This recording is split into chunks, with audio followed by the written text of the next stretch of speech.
দর্শক আমন্ত্রণ আইটাসকে শুরুতেই জানিয়ে দেব শিরোনামগুলো। বাব এল মান্দেবে কার্গো জাহাজে হুতিদের হামলায় নিহত 6 জন। হরমুজ অভিমুখী জাহাজে যুক্তরাষ্ট্রের মিসাইল হামলা, সমুদ্রপথ নিয়ে পাল্টাপাল্টি হুঁশিয়ারি তেহরান ওয়াশিংটনের। ইরানের হামলার ভয়ে তুরস্ক থেকে লুকিয়ে অন্য বিমানে চড়ে ব্রিটেন যাওয়ার ঘটনার শিকার ট্রাম্পের। আলোচনায় সিক্রেট সার্ভিসের বহু চর্চিত কৌশল শেল গেম। ভূমিকম্পে বিপর্যস্ত কলম্বিয়ায়, এখনও জারি জরুরি অবস্থা। নিহতের সংখ্যা ছড়িয়েছে 250, নিখোঁজ 3,500 মানুষের সন্ধানে চলছে উদ্ধার কাজ।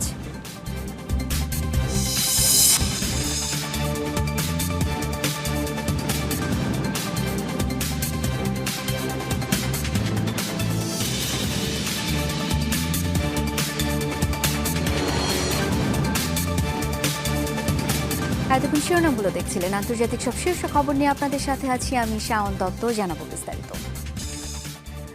ইরান যুক্তরাষ্ট্র উত্তেজনাকে কেন্দ্র করে আবারও ভয়াবহ সংঘাত চলছে বিশ্বের গুরুত্বপূর্ণ 2 নৌপথে। বাব এল মান্দেবে একটি কার্গো জাহাজে হুতিদের হামলায় নিহত হয়েছেন অন্তত 6 জন। অন্যদিকে হরমুজ অভিমুখী একটি বাণিজ্যিক জাহাজে ক্ষেপণাস্ত্র ছুড়েছে মার্কিন বাহিনী। চলমান উত্তেজনার মধ্যেই হরমুজ প্রণালীর নিয়ন্ত্রণ যুক্তরাষ্ট্রের হাতে থাকার দাবি প্রেসিডেন্ট ট্রাম্পের। এদিকে শর্ত পূরণ না হওয়া পর্যন্ত বন্ধ থাকবে হরমুজ, পাল্টা হুঁশিয়ারি তেহরানের। পাল্টাপাল্টি হামলায় হরমুজ ও বাব এল মান্দেব প্রণালী ঘিরে বাড়ছে উত্তেজনা। ইয়েমেনের বাব এল মান্দেবে একটি কার্গো জাহাজে হামলা চালিয়েছে বিদ্রোহী গোষ্ঠী হুতি। বিস্ফোরণের পর জাহাজটিতে আগুন ধরে যায়। হুতিদের দাবি, সৌদি আরবের সামরিক সরঞ্জাম বহনকারী একটি জাহাজকে লক্ষ্য করে হামলা চালানো হয়, যাতে নিহত হন বেশ কয়েকজন ক্রু। ইরান যুক্তরাষ্ট্র সংঘাত শুরুর পর থেকে বাব এল মান্দেবে হুতিদের হামলায় প্রথম প্রাণহানির ঘটনা এটি। এদিকে ইয়েমেনের পরিবহন মন্ত্রণালয় হামলা তথ্য নিশ্চিত করলেও জাহাজটি মিশরের মালিকানাধীন বলে দাবি করা হয়। অন্যদিকে ইরানের বন্দরের দিকে যাওয়ার সময় সতর্কবার্তা উপেক্ষা করায় পানামার পতাকাবাহী একটি কার্গো জাহাজে ক্ষেপণাস্ত্র ছোড়ে মার্কিন বাহিনী। মার্কিন সেন্টকমের দাবি, 2টি হেলফায়ার মিসাইলের আঘাতে জাহাজটিতে ব্যাপক ক্ষয়ক্ষতি হয়েছে। সেন্টকম আরও জানিয়েছে, মার্কিন অবরোধ অমান্য করায় 55টি বাণিজ্যিক জাহাজের রুট পরিবর্তন করে দেওয়া হয়েছে। মঙ্গলবার 7টি জাহাজ নিরাপদে হরমুজ পাড়ি দিয়েছে বলেও দাবি করেছে তারা। এর মধ্যে হরমুজ প্রণালী সম্পূর্ণ মার্কিন নিয়ন্ত্রণে থাকার দাবি করেছেন মার্কিন প্রেসিডেন্ট ডোনাল্ড ট্রাম্প। আমি ইরানকে বিশ্বাস করার কথা ভাবতেই পারি না। ওরা আমার সাথে অনবরত মিথ্যা বলেছে। এই মুহূর্তে হরমুজ প্রণালীর উপর আমাদের সম্পূর্ণ নিয়ন্ত্রণ আছে। ওদের কোনো নিয়ন্ত্রণ নেই, এটা আমাদের। তবে তেহরানের অবস্থা সম্পূর্ণ বিপরীত। ইরানের দাবি, যুক্তরাষ্ট্রকে আগ্রাসন বন্ধ করতে হবে, নিষেধাজ্ঞা প্রত্যাহার করতে হবে এবং জব্দ করা সম্পদ অবমুক্ত করতে হবে। এসব শর্ত পূরণ না হওয়া পর্যন্ত হরমুজ বন্ধ থাকবে। অন্যদিকে বিকল্প নৌপথ ব্যবহারের বিষয়ে ওমানের সঙ্গে আলোচনায় অগ্রগতির কথাও জানিয়েছে তেহরান। অস্মিতা বিশ্বাস, যমুনা নিউজ। যুক্তরাষ্ট্র ইরান সংকট সমাধানে আবারও জোর তৎপরতা চালাচ্ছে মধ্যস্থতাকারীরা। মঙ্গলবার তেহরানে পৌঁছেছেন পাকিস্তানের স্বরাষ্ট্রমন্ত্রী মোহসিন নাকভি। ইরানের প্রেসিডেন্ট মাসুদ পেজেশকিয়ানের সাথে বৈঠক করেছেন তিনি। ইরানের স্বরাষ্ট্রমন্ত্রী সহ দেশটির অন্যান্য শীর্ষ কর্মকর্তাদের সাথেও আলোচনা করেন নাকভি।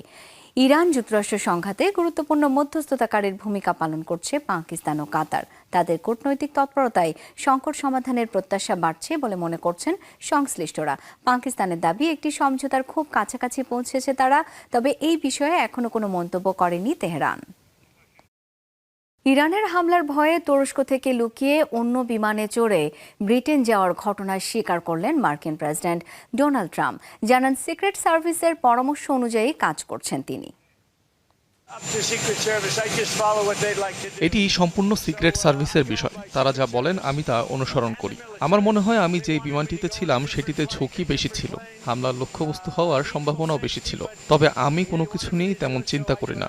আমার মনোভাব আপনারা জানেন, যত হুমকি আসুক না কেন তোয়াক্কা করি না। Shell game. প্রেসিডেন্টের হুমকি মোকাবেলায় মার্কিন সিক্রেট সার্ভিসের বহু চর্চিত এক কৌশল। সম্প্রতি তুরস্ক থেকে ইংল্যান্ড যাওয়ার সময় এই স্ট্র্যাটেজি অবলম্বন করে বিভ্রম তৈরি করে ডোনাল্ড ট্রাম্পের নিরাপত্তারক্ষীরা, যা উঠে এসেছে খোদ নিরাপত্তা বিশ্লেষকদের বর্ণনাতেই। তবে শেল গেম শুধু বিশেষ পরিস্থিতিতেই নয়, বরং রুটিন মাফিকই অবলম্বন করা হয় মার্কিন প্রেসিডেন্টের সেফটি প্রটোকলে। সম্প্রতি ন্যাটো সম্মেলনে যোগ দিতে গিয়ে নিরাপত্তা হুমকিতে পড়েন মার্কিন প্রেসিডেন্ট। তুরস্ক থেকে যুক্তরাজ্যে যাওয়ার সময় তাই গোপনে এয়ারফোর্স ওয়ানের বদলে আকারে আরও ছোট এয়ারফোর্স টুতে চড়েন ডোনাল্ড ট্রাম্প। মাঝে সবার চোখ ফাঁকি দিয়ে খাবারের ট্রাকে উঠে প্লেন বদল করেন বিশ্বের সবচেয়ে ক্ষমতাধর ব্যক্তি। কিন্তু এটি নিছক কোনো ঘটনা নয়, বরং সিক্রেট সার্ভিসের সুপরিকল্পিত একটি কৌশল, প্রোটোকলে যার নাম শেল গেম। মার্কিন প্রেসিডেন্টের নিত্য নৈমিত্তিক যে কোনো চলাফেরাতেই এই ধরনের কৌশল অবলম্বন করা হয়। যেমন ধরা যাক মার্কিন প্রেসিডেন্টের গাড়িবহরের কথা। সেখানে প্রেসিডেন্ট যে লিমুজিনে চড়েন তার অবিকল আরেকটি গাড়িও থাকে, যাদের নম্বরও একই হয়ে থাকে এবং চলার পথে কিছু সময় পর পর অবস্থানও বদল করতে থাকে। মূলত সম্ভাব্য হামলাকারীকে বিভ্রান্ত করতেই এই কৌশল। এসব ক্ষেত্রে যে কৌশল অবলম্বন করা হয় তা হলো বিভ্রম সৃষ্টি করা। উদাহরণস্বরূপ, প্রেসিডেন্সিয়াল মোটরকেডে সবসময় গাড়ির বিন্যাস একরকম দেখা যায় না। খেয়াল করবেন, সব লিমুজিনের লাইসেন্স প্লেট একই রকম।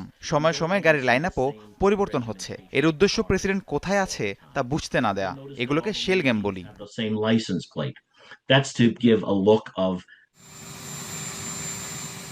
একই চিত্র দেখা যায় মার্কিন প্রেসিডেন্টের ব্যবহৃত হেলিকপ্টার মেরিন ওয়ানের ক্ষেত্রেও। সাধারণত প্রেসিডেন্সিয়াল বহরে একই রকমের 3টি হেলিকপ্টার থাকে। মাঝে মধ্যেই সেগুলো অবস্থান বদলায়, যাতে প্রেসিডেন্ট কোনটিতে রয়েছেন তা বোঝা না যায়। উড়োজাহাজের ক্ষেত্রেও মূলত এয়ারফোর্সের অনুরূপ বিমান ব্যবহার করা হয়। যখনই প্রেসিডেন্ট বিদেশ সফর করেন, সেখানে অতিরিক্ত বিমান সবসময় থাকে। এয়ারপোর্টে 5-6টা বিমান আমরা এমনিতেই সঙ্গে করে নিয়ে যাই, হোক সেটা অভ্যন্তরীণ কিংবা আন্তর্জাতিক ফ্লাইট। যে কোনো সময় যে কোনো পরিস্থিতি মোকাবেলা করা লাগতে পারে, তাই এমন পদক্ষেপ। 2000 সালে তখনকার প্রেসিডেন্ট বিল ক্লিন্টন ঠিক এভাবেই নকল এয়ারফোর্স ওয়ানে করে পাকিস্তান গিয়েছিলেন। 2003 সালেও গোপন মিশনে ইরাকের যুদ্ধক্ষেত্রে যান তৎকালীন প্রেসিডেন্ট জর্জ ডব্লিউ বুশ। 2023 সালে এয়ারফোর্স 2 ব্যবহার করে আকস্মিক সফরে ইউক্রেন ভ্রমণ করেন সাবেক প্রেসিডেন্ট জো বাইডেন। অনিক রহমান, যমুনা নিউজ। দখলকৃত পশ্চিম তীরে অভিযান ও ধরপাকড় আরও জোরদার করেছে ইসরায়েলি বাহিনী। নিপীড়নের মাত্রা বাড়িয়েছে অবৈধ বসতি স্থাপনকারীরাও। মঙ্গলবার বেথলেহেম, জেনিন, রামাল্লা, কালকিলিয়া ও পূর্ব জেরুজালেমে ধরপাকড় চালায় আইডিএফ। আটক করে 2 শিশু সহ 23 ফিলিস্তিনিকে। এদের মধ্যে 16 বছর বয়সী এক প্রতিবন্ধী কিশোরও রয়েছে। মাসাফে গুড়িয়ে দেওয়া হয়েছে 12টি ফিলিস্তিনি মালিকানাধীন গুদাম ও কৃষি স্থাপনা। একটি স্কুল, ঘরবাড়ি সহ বেশ কয়েকটি স্থাপনা ভেঙে ফেলার নোটিশও দেওয়া হয়েছে। নাবলুসের কাছে বুরকা শহরে ইসরায়েলি অভিযানে আহত হয়েছে 2 শিশু সহ 6 ফিলিস্তিনি। আশপাশের আরও কয়েকটি ফিলিস্তিনি গ্রামে হামলা চালিয়েছে ইসরায়েলি বসতি স্থাপনকারীরা। নির্মাণের অনুমতি না থাকার অভিযোগে তুবাসের কাছে একটি কৃষি স্থাপনাও ভেঙে দেওয়া হয়েছে। গাজার সংস্কারে ডোনাল্ড ট্রাম্পের 15 দফা পরিকল্পনা বেনিয়ামিন নেতানিয়াহু সরাসরি প্রত্যাখ্যান করায় আবার আলোচনায় 2 মিনিটের সম্পর্কে টানাপোড়েন। বিশ্লেষকরা বলছেন, ইসরায়েলের আসন্ন নির্বাচনকে ঘিরেই একরোখা আচরণ করছেন নেতানিয়াহু। ট্রাম্পের সামনেও আছে মধ্যবর্তী নির্বাচনের পরীক্ষা, তাই দেশে নিজেদের রাজনৈতিক স্বার্থ রক্ষায় বিপরীতমুখী অবস্থান নিয়েছেন 2 মিত্র, এমন ধারণা অনেকের। আবারও টানাপোড়েনের মুখে দীর্ঘদিনের 2 ঘনিষ্ঠ মিত্র মার্কিন প্রেসিডেন্ট ডোনাল্ড ট্রাম্প ও ইসরায়েলি প্রধানমন্ত্রী বেনিয়ামিন নেতানিয়াহুর মধ্যকার সম্পর্ক। গাজা সংস্কারে ট্রাম্পের প্রস্তাবিত 15 দফা পরিকল্পনা নিয়ে মতবিরোধে জড়িয়েছে দুপক্ষ। যতদিন ইসরায়েলের প্রধানমন্ত্রী থাকবেন, ফিলিস্তিনকে কখনোই স্বাধীন রাষ্ট্রের মর্যাদা দেবেন না, এমন মন্তব্য ছুড়ে ট্রাম্পের 15 দফা বিল সরাসরি প্রত্যাখ্যান করেন নেতানিয়াহু। আবারও জানান, হামাসের নিরস্ত্রীকরণ না হওয়া পর্যন্ত গাজা ও পশ্চিম তীর থেকে সরানো হবে না ইসরায়েলি সেনাদের। গেল মাসের শেষেই ট্রাম্পের সাথে সাক্ষাতে ওয়াশিংটন যান ইসরায়েলি প্রধানমন্ত্রী। 2 সপ্তাহ গড়াতে না গড়াতেই সামনে এলো এমন বৈরিতা। অনেকে মনে করছেন, নির্বাচন সামনে রেখেই এমন আচরণ করছেন নেতানিয়াহু। নিজের রাজনৈতিক ভবিষ্যৎ রক্ষার তাগিদেই উড়িয়ে দিয়েছেন মার্কিন প্রেসিডেন্টের সিদ্ধান্ত। নেতানিয়াহু ইসরায়েলের এমন একজন প্রধানমন্ত্রী যিনি তার সময়ে ক্ষমতায় থাকা প্রায় সব মার্কিন প্রেসিডেন্টেরই অপছন্দের তালিকায় রয়েছেন, কারণ যুক্তরাষ্ট্র একমত হোক বা না হোক তিনি সবসময় নিজ সিদ্ধান্তে অটল থাকেন। নেতানিয়াহুর মন্তব্যের কোনো প্রতিক্রিয়া এখনো দেখাননি ট্রাম্প। এ বিষয়ে প্রশ্ন করা হলেও এড়িয়ে যান তিনি। বলেন এ নিয়ে ট্রুথ সোশ্যালে দেওয়া পোস্টে নিজের মতামত জানিয়েছেন, কিন্তু বাস্তবে এমন কোনো পোস্টই করেননি ট্রাম্প। এর আগে গাজা ইস্যুতে দুজনের মতবিরোধ হলেও ইরান যুদ্ধ ঘিরে বেড়েছে বিবাদ। নেতানিয়াহুর একগুঁয়েমির জন্য তাকে যা তা বলে গালমন্দ করতেও ছাড়েননি ট্রাম্প। তবে ধারণা করা হচ্ছে বহুদূর গড়িয়েছে সেই জল। বিশ্লেষকদের মত, নিজ নিজ রাজনৈতিক ইমেজ রক্ষায় এমন বিপরীতমুখী অবস্থান নিয়েছেন দুই ঘনিষ্ঠ মিত্র। সাবরিনা নুসরাত, যমুনা নিউজ। ভূমিকম্পে বিধ্বস্ত কলম্বিয়ায় ধ্বংসস্তূপের নিচে আটকে পড়াদের উদ্ধারে চলছে মরিয়া চেষ্টা। সময় যত গড়াচ্ছে ক্ষীণ হচ্ছে জীবিত উদ্ধারের আশা, তাই চলছে রুদ্ধশ্বাস তল্লাশি অভিযান। ভেতরে আটকা পড়াদের কাছাকাছি পৌঁছানো সম্ভব হলে দেয়া হচ্ছে খাবার ও পানি। ভূমিকম্পে প্রাণহানির সংখ্যা দাঁড়িয়েছে 254 জনে। এখনও নিখোঁজ 3,500-এর বেশি মানুষ। সহায়তায় হাত বাড়িয়েছে বেশ কয়েকটি দেশ। ধ্বংসস্তূপ থেকে ধুলোমাখা এক শিশুকে জীবিত বের করে আনছেন উদ্ধারকর্মীরা। আরেক এলাকায় ভূমিকম্পের 36 ঘন্টা পর জীবিত উদ্ধার করা হয় এক নারীকে। স্ট্রেচারে তাকে বের করে আনতেই উল্লাসে ফেটে পড়েন আশেপাশের মানুষ। সোমবার 7.4 মাত্রার শক্তিশালী ভূমিকম্প আঘাত হানে কলম্বিয়ার পশ্চিমাঞ্চলে। সবচেয়ে বেশি ক্ষতিগ্রস্ত পশ্চিমাঞ্চলের কেলি, পেরিইরা, মানিজালেস ও কুইবাদো শহর। ধ্বংসস্তূপের নিচে চাপা পড়ে আছে বহু মানুষ। রাতভর প্রাণপণ কাজ করে গেছে উদ্ধারকর্মী দল, স্বেচ্ছাসেবী ও স্থানীয় বাসিন্দারা। দুর্যোগের পর প্রথম 48 থেকে 72 ঘন্টাকে জীবিতদের উদ্ধারের জন্য সবচেয়ে গুরুত্বপূর্ণ সময় হিসেবে বিবেচনা করা হয়। তাই সময়ের সাথে পাল্লা দিয়ে কাজ করছেন উদ্ধারকর্মীরা। ধসে পড়া ভবনের কংক্রিট সরিয়ে সংকীর্ণ ফাঁক দিয়ে ভেতরে ঢুকে খোঁজা হচ্ছে বেঁচে থাকা মানুষদের। প্রাণের স্পন্দন খুঁজে পেতে ব্যবহার করা হচ্ছে প্রশিক্ষিত কুকুর ও আধুনিক যন্ত্রপাতি। প্রতিটি মুহূর্ত এখন গুরুত্বপূর্ণ, কারণ সময় যতই যাচ্ছে ততই কমছে জীবিতদের উদ্ধারের সম্ভাবনা। গতকাল পর্যন্ত এটি একটি 4তলা ভবন ছিল। সব ধ্বংস হয়ে গেছে, তবে ভেতরে থাকা প্রত্যেককে বের করে আনতে পেরেছি আমরা। এলাকার সমস্ত তরুণ তরুণী উদ্ধার সহায়তার জন্য এগিয়ে এসেছে। গতকাল কয়েকজনকে বের করে আনা সম্ভব হয়েছে। এখনো আমাদের সর্বশক্তি দিয়ে লড়াই করে যাচ্ছি। ভূমিকম্পে সবচেয়ে ক্ষতিগ্রস্ত অঞ্চল পরিদর্শন করেছেন কলম্বিয়ার নতুন দায়িত্বপ্রাপ্ত প্রেসিডেন্ট। কলম্বিয়ার দুর্যোগে পাশে দাঁড়িয়েছে আন্তর্জাতিক মহলও। $1.50 কোটি বেশি সহায়তার ঘোষণা দিয়েছে যুক্তরাষ্ট্র। শত শত উদ্ধারকর্মী ও স্বাস্থ্যকর্মী পাঠানোর প্রস্তুতি নিচ্ছে মেক্সিকো। সঙ্গে থাকবে চিকিৎসা সরঞ্জাম ও জরুরি ব্যবস্থাপনার মতো উপকরণ। এল সালভাদর পাঠাচ্ছে 100 টন মানবিক সহায়তা। অস্মিতা বিশ্বাস, যমুনা নিউজ। আবারও প্রেসিডেন্ট নির্বাচনে অংশ নিতে চান ডোনাল্ড ট্রাম্প। সাংবাদিকদের সাথে কথা বলার সময় নিজের ইচ্ছার কথা জানান তিনি। তার দাবি, সব মার্কিন নাগরিকের চাওয়া এটি। আমি বারবারই এই প্রশ্নের সম্মুখীন হই। অবশ্যই প্রেসিডেন্ট নির্বাচনে অংশ নিতে চাই, কিন্তু আপনারা তো জানেনই এই বিষয়ক আইন অনেক কঠোর। সব নাগরিকই চায় আমি নির্বাচনে অংশ নেই। ধন্যবাদ সবাইকে। ভয়াবহ ঝড়ে বিপর্যস্ত যুক্তরাষ্ট্রের মধ্য পশ্চিমাঞ্চল। মঙ্গলবার শিকাগোর দক্ষিণ থেকে ইন্ডিয়ানা পর্যন্ত আঘাত হানে শক্তিশালী ঝড়। বেশ কয়েকটি এলাকায় জারি করা হয়েছে টর্নেডো সতর্কতা। ঘণ্টায় প্রায় 160 থেকে 177 কিলোমিটার বেগে বাতাস বয়ে যাওয়ার খবর পাওয়া গেছে। উপড়ে পড়েছে গাছপালা, ক্ষতিগ্রস্ত ঘরবাড়ি ও বিভিন্ন স্থাপনা। ইন্ডিয়ানার পোর্টেজে ঝড়ের সময় একটি বাড়িতে বিস্ফোরণে একজন নিহত হয়েছেন। দুর্যোগের প্রভাবে শিকাগো ও উত্তর পশ্চিম ইন্ডিয়ানায় বিদ্যুৎহীন হয়ে পড়েছেন প্রায় 5,75,000 মানুষ।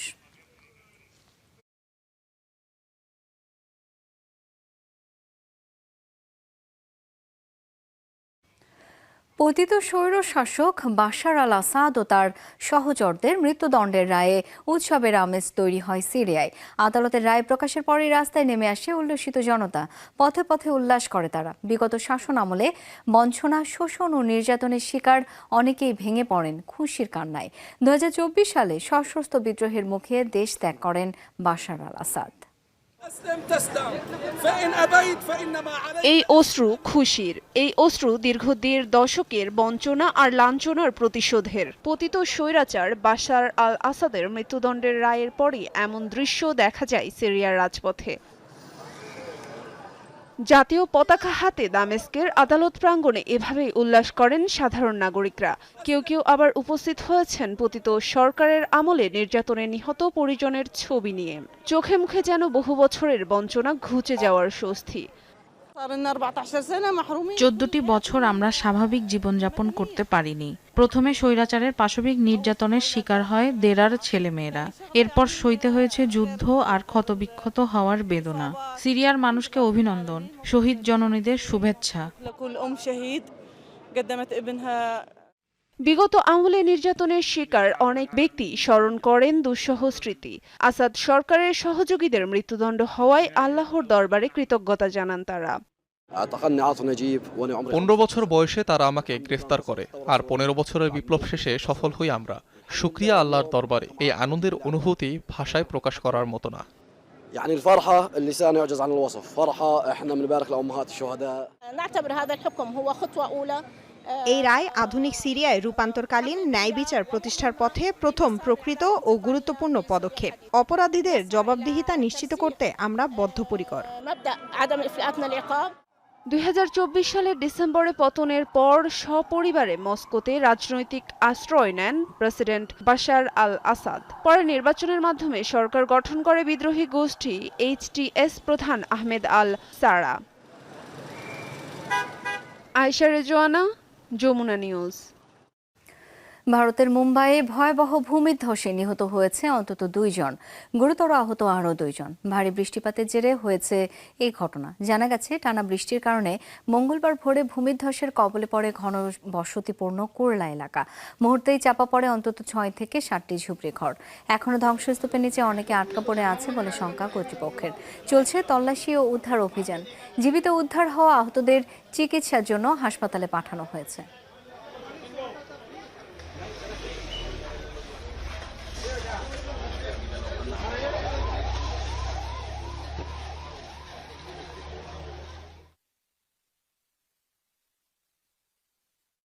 আর মাত্র কয়েক ঘন্টা পরই বিরল পূর্ণ সূর্যগ্রহণের সাক্ষী হতে যাচ্ছে বিশ্ব। 2024 সালের এপ্রিলের পর এটি প্রথম পূর্ণগ্রাস সূর্যগ্রহণ।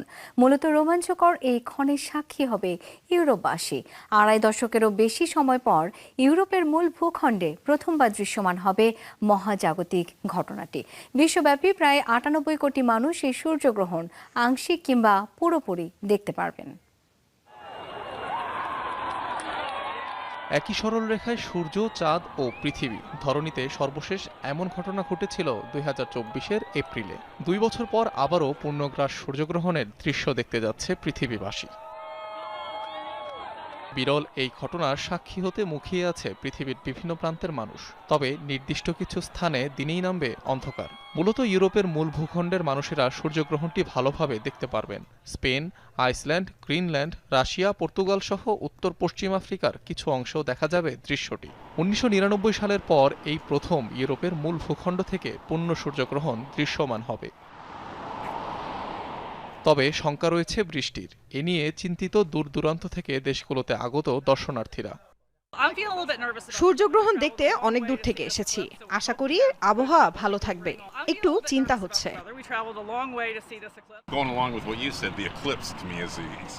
আমার কাছে সূর্যগ্রহণটা বেশ রোমাঞ্চকর। এর আগেও দুটো দেখেছি, তাই জানি আবহাওয়াটা একটু অনিশ্চিত থাকে, কিন্তু তা সত্ত্বেও ব্যাপারটা মজার হবে।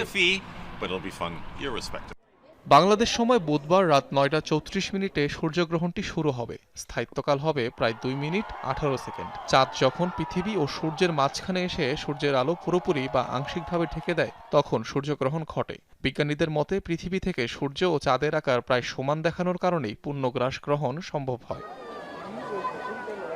নাসার তথ্যানুযায়ী বছর প্রতি পৃথিবীতে 2 থেকে 5টি সূর্যগ্রহণ দেখা যায়। তবে পূর্ণ সূর্যগ্রহণ তুলনামূলক বিরল। প্রতি 1 শতাব্দীতে গড়ে 66 বার বা 1.5 বছর পর পর এটি ঘটে থাকে। অনিক রহমান, যমুনা নিউজ। মিশরে ভয়াবহ সড়ক দুর্ঘটনায় কমপক্ষে 18 জন মারা গেছেন। নিহতদের বেশিরভাগই শিশু শ্রমিক, যাদের বয়স 10 থেকে 14 বছর ছিল। এ ঘটনায় আহত হয়েছেন আরও 30 জন। মঙ্গলবার মিশরের ইসমাইলিয়া প্রদেশের আল দাওয়াউইস নামক এলাকায় দুর্ঘটনাটি ঘটে। একটি লিংক রোডের কাছাকাছি এলে শ্রমিক বোঝাই 2 পিকআপ ট্রাকের সংঘর্ষ হয়। নিয়ন্ত্রণ হারিয়ে খাদে পড়ে যায় একটি পিকআপ ভ্যান। ঘটনাস্থলে মৃত্যু হয় অনেকের। হাসপাতালে নেওয়ার পর চিকিৎসকরা আরও কয়েকজনকে মৃত ঘোষণা করেন। সাম্প্রতিক সময়গুলোতে মিশরের সড়ক দুর্ঘটনার সংখ্যা 10%-এরও বেশি বেড়েছে। এদের মধ্যে 15 বছরের শিশুদের মৃত্যুর সংখ্যা সর্বোচ্চ।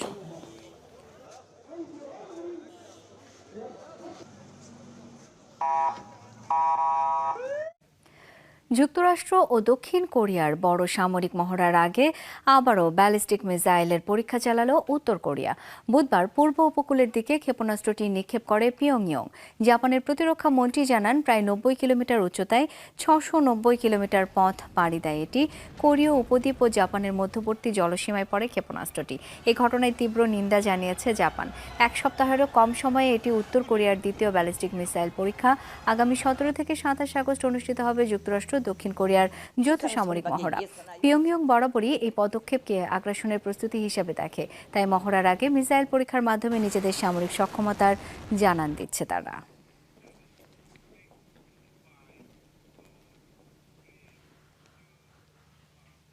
সতেরো বছর পর আবারও চালু হতে যাচ্ছে ভেনেজুয়েলা ইসরায়েল কনসুলার সেবা। মঙ্গলবার দুই দেশেরই সরকার এই ঘোষণা দিয়েছে। শিগগিরই একে অপরের নাগরিকদের কনসুলার সেবা দিতে সমন্বিত ব্যবস্থার উদ্যোগ নেবে কারাকাস, তেল আবিব। সম্প্রতি ভেনেজুয়েলা ইসরায়েলের শীর্ষ কর্মকর্তাদের আলোচনায় এই সংক্রান্ত একটি চুক্তি স্বাক্ষরিত হয়। ইরানের অন্যতম ঘনিষ্ঠ মিত্র ভেনেজুয়েলা গাজায় হামলার জেরে 2009 সালে ইসরায়েলের সাথে সম্পর্ক ছিন্ন করেছিল দেশটি। জানুয়ারিতে তৎকালীন প্রেসিডেন্ট নিকোলাস মাদুরোকে যুক্তরাষ্ট্র তুলে নিয়ে যাওয়ার পর জোরদার হতে থাকে ভেনেজুয়েলা ইসরায়েল সম্পর্ক।